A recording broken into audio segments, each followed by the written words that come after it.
Hello, people on the other side, as we check out this very mysterious path here.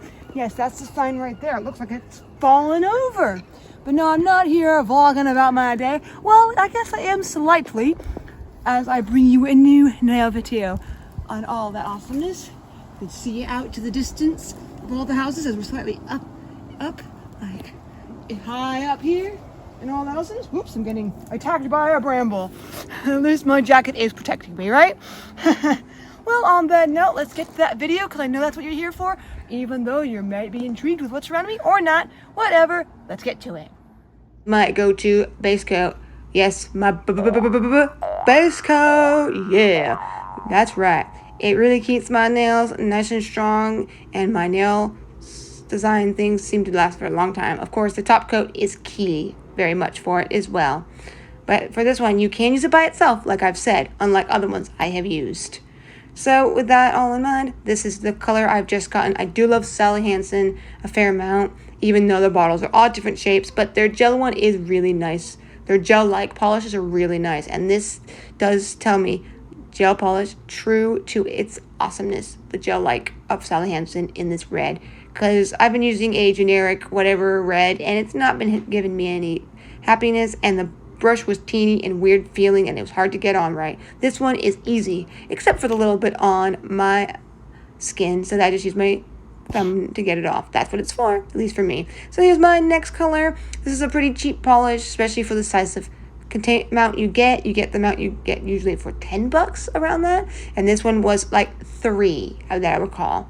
So yeah, it's pretty good for what you're getting. But you do have to be careful, because if you put it on too thick, and that can be easy to do, you just got to make sure you do thin-ish coats and just finish it in your best way. And as I didn't get enough on the brush, I had to get some more. But I do have some skill involved, because I've done this for like years now, at least with just polish. So I have a few tricks that I can kind of make things work, and I can figure out how something works, even if it could be better than it is.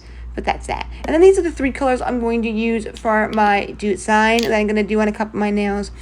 And this is the brush that I'm going to use. I typically use it as a cleanup brush, but it worked for this as well. And it's really, really nice brush from Twinkle Tea.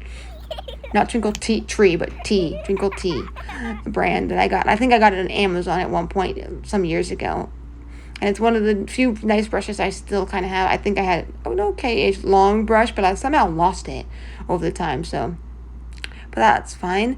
And so what I'm doing is I'm just kind of putting them through each other. It's kind of a technique to do it if you want it to look like a gem, so the colors don't look all mixed as one color like you've been seeing me do, but it's more of a, you see each color slightly intertwined in each other, and that's kind of like how gemstones look, especially like amethyst and ones like that, like quartz and stuff.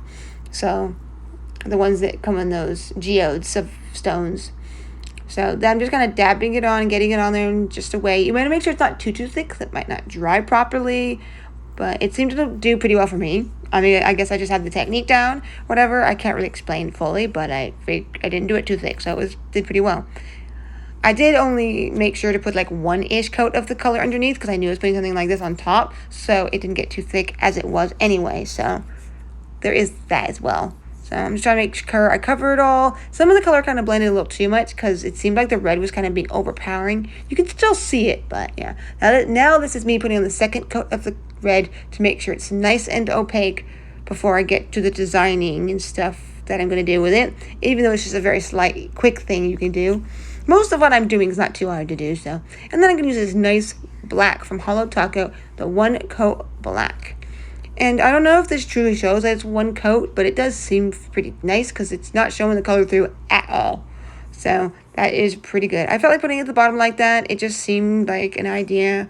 And I've done that before that I recall with some spooky nails. So that kind of is fitting for the time of year that it is now, as we come into fall spooky territory. I don't know why we like to make fall spooky, but we do. So I wanted to put a few lines on the gemmy looking more nails, with the purpley ones with the red, because I've seen some people do it. I think Simply Nailogical, not Simply Nailogical, but Nail Care Education. I sometimes get those two confused sometimes, because those are the 2 nail people I watch that are different from each other. One is professional nail career person and one is not, but knows her stuff because she has professionals and whatnot with her brand. But that's beside the point. I'm putting some lines I thought to kind of outline it because sometimes that can give it more depth. It came out pretty well, but it could have come out slightly better than it did. So, but I don't think it's too bad. But yeah, I'm just top coating it. But as always, some colors that are very, very pigmented can get smudged easily. So it's good to put a bead. And sometimes it's better to use a thicker-ish top coat if it works. But this one's kind of a thin one, so. And here we go with all nice and done, shimmering awesomeness. Not sure how long I'm going to fully wear these myself because I don't know if they're fully me, but they did come out pretty nicely, I must say. So I hope you enjoyed.